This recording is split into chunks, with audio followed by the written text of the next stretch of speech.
안녕하세요. 요즘 날씨가 정말 변덕스럽네요. 네, 맞아요. 그래도 얼마 전 그 비트코인 서울 2025 컨퍼런스 열기는 정말 대단했죠? 와, 진짜 뜨거웠어요. 현장에 사람이 어찌나 많던지. 네, 그래서 오늘은 혹시 좀 아쉽게 컨퍼런스 놓치신 분들이나 그 현장의 어떤 인사이트들을 다시 한번 좀 되새겨보고 싶다. 이런 분들을 위해 준비했습니다. 네, 맞아요. 저희가 오늘 좀 깊이 파고들 자료는 컨퍼런스 마지막 날에 있었던 패널 토론인데요. 엘살바도르의 비트코인 실험, 세계가 얻은 교훈, 이 기록입니다. 그 세션 저도 관심 있게 봤어요. 혹시 가능하시다면 이 기록 전문을 먼저 한번 쭉 읽어보시면 오늘 저희 얘기가 훨씬 더 뭐랄까 입체적으로 다가올 겁니다. 네, 특히 그 패널로 나온 두 분, 로만 마르티네스하고 월리 벤지바르. 이분들이 흥미로운 게 둘 다 예전에 엘살바도르를 떠났었거든요. 더 나은 기회를 찾아서요. 아, 그랬군요. 근데 비트코인이 법정화폐화된 이후에 다시 돌아왔다는 거예요. 이게 참 공통점이죠. 그러니까 이분들 시선으로 본 변화가 핵심이겠네요. 그렇죠. 단순 정책 분석이 아니라 정말 그 삶의 변화에 대한 생생한 이야기인 셈이죠. 자, 그럼 이 기록을 통해서 엘살바도르의 실험이 우리한테 어떤 걸 좀 시사하는지 한번 제대로 파고 들어가 볼까요? 네, 좋습니다. 우선 그분들이 왜 돌아왔을까? 그 계기부터 봐야 할 것 같아요. 네네. 원리 같은 경우는 중국 베이징에 있었는데 거기서 컨퍼런스 영상을 봤대요. 엘살바도르가 비트코인을 법정화폐로 쓴다는 소식을 듣고 완전 충격을 받았다고 하죠. 아, 해외에서 소식을 접했군요. 네. 그러면서 야, 이거 사람들이 뭔지도 모르고 쓸 텐데 내가 가서 좀 알려줘야겠다. 이런 생각, 사명감 같은 걸로 바로 귀국을 결심했대요. 와, 대단하네요. 로마는요? 로마는 이미 엘살바도르에 있긴 했는데 예전에는 여기는 희망이 없다. 이렇게 생각해서 해외로 이주할 생각까지 했었다고 하더라고요. 아, 정말요? 네. 근데 그 비트코인 비치 프로젝트 같은 거 있잖아요. 그런 걸 보면서 지역사회가 좀 변하네. 이걸 느낀 거죠. 특히 금융교육.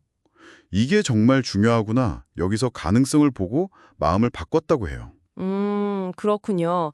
엘살바도르의 그 과거를 생각하면 내전이나 갱단 문제 때문에 사람들이 많이 떠났었잖아요. 그렇죠. 이민이 많았죠. 그런 상황에서 다시 돌아온다는 건 이건 정말 주목할 만한 흐름이네요. 역주행 같은 느낌? 맞아요. 그냥 돌아온 게 아니라 비트코인이 가져온 어떤 희망 같은 걸 보고 온 거니까요. 이게 중요해요. 그 희망이라는 게 결국 개인의 삶, 특히 돈에 대한 태도 변화로 이어진다는 거죠. 네, 바로 그겁니다. 금융교육이 진짜 거의 없던 곳인데 사람들이 비트코인을 통해서 난생 처음 저축이라는 걸 하기 시작했다는 거. 이 부분이 저는 되게 인상 깊었어요. 저도 그 얘기 듣고 좀 놀랐어요. 아니, 미래 가치가 오를 걸 기대하니까 지금 당장 안 쓰고 미룬다는 거잖아요. 그 낮은 시간 선호도? 그렇죠. 딱 그거죠. 기록 보면 월급을 비트코인으로 받아서 정말 딱 필요한 만큼만 현금으로 바꾸고 나머지는 그냥 비트코인으로 둔다는 거예요. 와... 심지어 자기 가족들조차 그렇게 변했다고 하니까요. 이게 단순히 기술 하나 도입한 걸 넘어서는 거네요. 어떤 문화적인 변화? 네, 그런 가능성을 보여주는 거죠. 하루 벌어 하루 사는 문화에서 미래를 좀 대비하는 문화로 바뀔 수도 있다. 이런 거요. 이런 변화가 관광이나 지역 경제 쪽에도 영향을 미쳤겠죠? 당연하죠. 예를 들어서 그 해변에서 코코넛 파는 상인 이야기 나왔잖아요. 아, 네네, 저 기억나요. 그분 원래 신용카드 결제가 안 돼서 관광객 때 그냥 보냈는데. 그렇죠. 근데 이제 비트코인으로 받으니까 결제가 되네? 이러면서 소득이 늘었다는 거예요. 진짜 실질적인 도움이 됐네요. 그리고 은행 계좌조차 없던 사람들이 비트코인 덕분에 자산을 갖게 된 사례도 있었죠. 비트코인 가격이 한 5,000달러? 이때부터 받기 시작했는데 나중에 이게 2만 달러 가치가 되니까 그걸로 집도 고치고 사업 자금으로 쓰고. 와, 그건 정말 인생이 바뀐 거네요. 중요한 건 이런 과정을 통해서 그냥 돈을 번다는 걸 넘어서요. 이 지역 주민들이 경제활동에 뭔가 소속감 같은 걸 느끼기 시작했다는 점이에요. 아, 소속감? 네. 그 이스마엘이라는 청년 이야기도 인상 깊었는데 11살 때 프로젝트에 참여했대요. 네. 근데 지금 22살인데 영어도 잘하고 비트코인 전문가로 커서 미국에서 라이프가드로 일하면서 집까지 샀다고 하잖아요.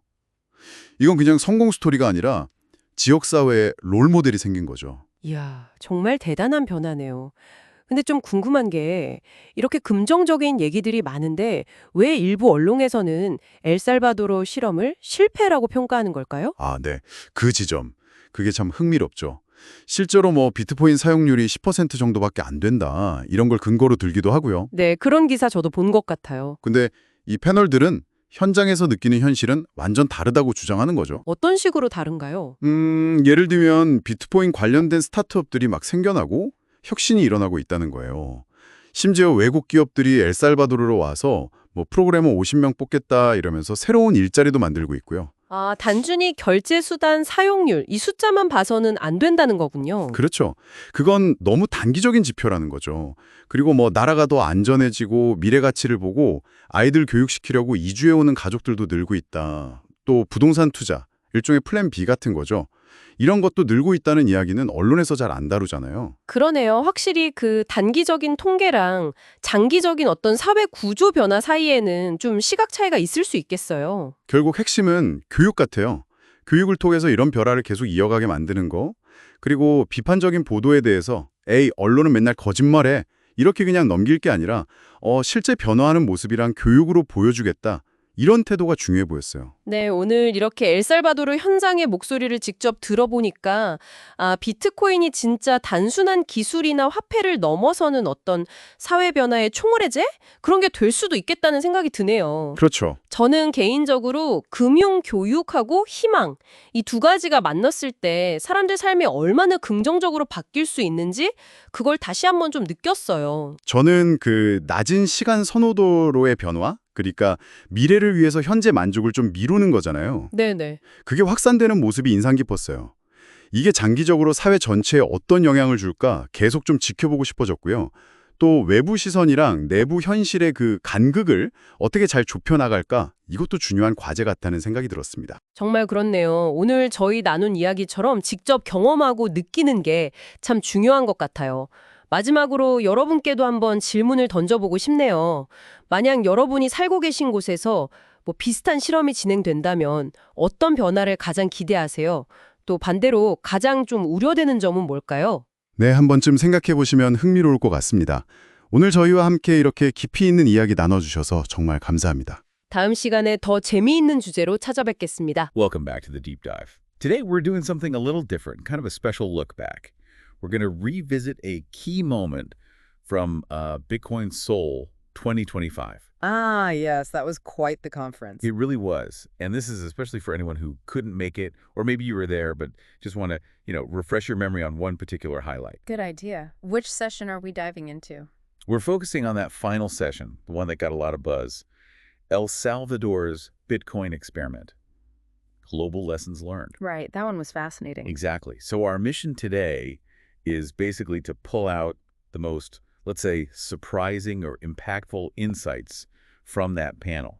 Give you a shortcut, really, to understanding this whole real-world Bitcoin experiment. And it's a unique experiment, isn't it? A whole country deciding to go all in on Bitcoin as, well, legal tender. Totally unprecedented. And the panel itself was interesting because it featured people who were, directly involved, on the ground, seeing it happen. That's the key. So we hear about countries adopting Bitcoin, but what does it actually mean day to day? What are those unexpected human stories that come out of a move this big? Let's get into it. Okay. So the main focus was on two panelists, right? Roman Martinez, who co-founded the Bitcoin Beach Project, Really pivotal project, yeah. and Wally Benjivar, who's been huge in expanding Bitcoin education across El Salvador. Right, and what's really interesting, as you said, is their background. Both of them, like so many Salvadorans, actually lived outside El Salvador before all this Bitcoin stuff happened. Which tells a story in itself. It really does. You have to understand the context there. El Salvador went through, a really brutal civil war back in the late 70s through the early 90s. A long time. Yeah, and even after that, the country struggled massively with gang violence, incredibly high murder rates. Yeah. Just a perceived, total lack of opportunity. So people left. Millions did, mostly to the U.S., Canada, Europe, looking for a better life. So when you see people like Roman and Wally deciding to return, it's significant. It's more than just a career move. That history really puts it in perspective. So what actually made them come back? Roman told this amazing story. He was literally in Beijing in 2021. Wow, far away. Watching a conference video, and suddenly there's this announcement. He said his jaw just dropped. Like, wait, what? My tiny country is making Bitcoin legal tender. I couldn't believe it. He was blown away, thinking, people back home don't even grasp the potential of this thing. And right then he decided, I have to go back. I need to be involved in education right now. Incredible. Wally's path was a bit different, though, wasn't it? Yeah, he was already back in El Salvador, down in El Zonte. Right, the Bitcoin beach area. Exactly. And he was already doing community work, teaching English, computer skills, even surfing lessons, giving scholarships for kids to go to university. So already deeply invested in the community. But he mentioned something was missing, right? Even though he himself had dreamed of leaving El Salvador as a kid, thinking there was no future there. Yeah, that's where it gets really interesting. They both sort of realized that Bitcoin wasn't just another program. It was like the missing piece, the key to making financial education actually stick. Ah, okay, so it tied everything together. Wally put it really clearly. They were teaching all these life skills, but if people didn't fundamentally get money, like how fiat currency, government money, actually works, their lives weren't truly changing. That makes sense. You need that foundation. So integrating Bitcoin into what they were already doing, that became the catalyst. And they started seeing some, well, pretty amazing results. Yeah, they talked about how Bitcoin almost taught financial literacy just by being used. It wasn't just about transactions. Well, the youth especially. By sort of living on a Bitcoin standard, they started getting it intuitively. Like when they spent Satoshis, the tiny units of Bitcoin, they knew they had to be careful because it might be worth way more later. So that idea of future value became real. Exactly, which naturally led to delayed gratification. Without anyone explicitly lecturing them on it, people started saving for the first time ever, even people on really low wages, once they were paid in Bitcoin. Wow. Which, as the panelists pointed out, is kind of countercultural in Latin America historically, where the tendency is often to spend money right away, very different from, say, Asian saving cultures they mentioned. That's a huge mental shift. And Roman shared that story about families, right? People with no bank accounts suddenly accumulating Bitcoin. Yeah, he mentioned one family, I think, who had something like $20,000 worth of Bitcoin, just from accepting it back when it was maybe $5,000 or so. Incredible. And for them, it wasn't just numbers on a screen. It meant they could finally fix their house, maybe buy a car. Right. And he made the point that, okay, maybe some hardcore Bitcoiners would say buying a car with BTC is like foolish. Never fell. Exactly. But for these families, it was life-changing, a massive achievement, proof their reality had shifted. That really hits home. And this wasn't just happening in isolated households. It was affecting the wider economy, too, especially tourism. Oh, definitely. They described the before picture. Tourists, mostly Americans, Canadians, using credit cards in hotels, fine. But the local coconut seller on the beach, Left out, no bank account, no card machine. totally excluded. But now those same vendors are part of the tourism boom. They accept Bitcoin. They feel like they belong. It's a huge deal for them. That sense of belonging must be powerful. And they also touched on that whole debate, HODL versus actually using Bitcoin. Right, the never spend crowd. Their take was pretty bold. They basically said, if you don't spend Bitcoin, you're kind of shorting it. You're betting against its use case by sticking to fiat. Interesting perspective. Yeah, they argued that living on a Bitcoin standard forces you to really internalize its value. You become mindful of every Satoshi spent because you understand the opportunity cost, the sacrifice. Yeah, using it makes you value it more. Yeah. That shift from exclusion to participation, it must have sparked other things too, like local businesses. Absolutely. That constant question from tourists, hey, can I pay with Bitcoin? It apparently empowered locals like crazy. They started seeing opportunities everywhere. Got any examples? Yeah, they gave a couple of really concrete ones. Like there's a farmer who pays his 12 workers in Bitcoin now. The whole payroll. Yep. Now, some still cash out a bit for day-to-day stuff, obviously, but they manage their money better. They save the rest in BTC, like a savings account they never had before. They only take out what they absolutely need. That's smart. Self-banking almost. Pretty much. And then there was that amazing story about Ismail. Oh yeah, tell us about him. He started in the Bitcoin Beach project when he was just like 11 years old. Now he's 22. He's a professional lifeguard, works in the U.S. sometimes, owns his own home in El Salvador, and he's become this huge role model in the community. Wow, from 11 to homeowner and role model. Yeah. Kids in El Zonte look at him and think, he did it? Maybe I can too? It's inspiring a whole new generation. It's really quite moving. That really shows the long-term potential, doesn't it? A Yeah. real legacy. But okay, the panel also tackled the media side of things, right? Because the narrative hasn't always been positive. No, definitely not. They acknowledged that, when the law passed, the world expected everyone in El Salvador to use Bitcoin overnight, like flipping a switch. Which is unrealistic for any major change. Totally. So now you see headlines calling it a failure because maybe only, say, 10% of the population uses it regularly, or whatever the metric is. So how did the panel respond to that failure narrative? Well, they basically asked, what does success even look like here? And they pointed to things the media often misses, like the huge growth in Bitcoin companies within El Salvador, startups, tech jobs. Creating new kinds of employment. Exactly. Training programmers, building a whole tech scene. And maybe even more significant, they talked about families moving to El Salvador now. Moving to El Salvador. Why? Because they see it as safer now. They see it as a country with values they want for their kids.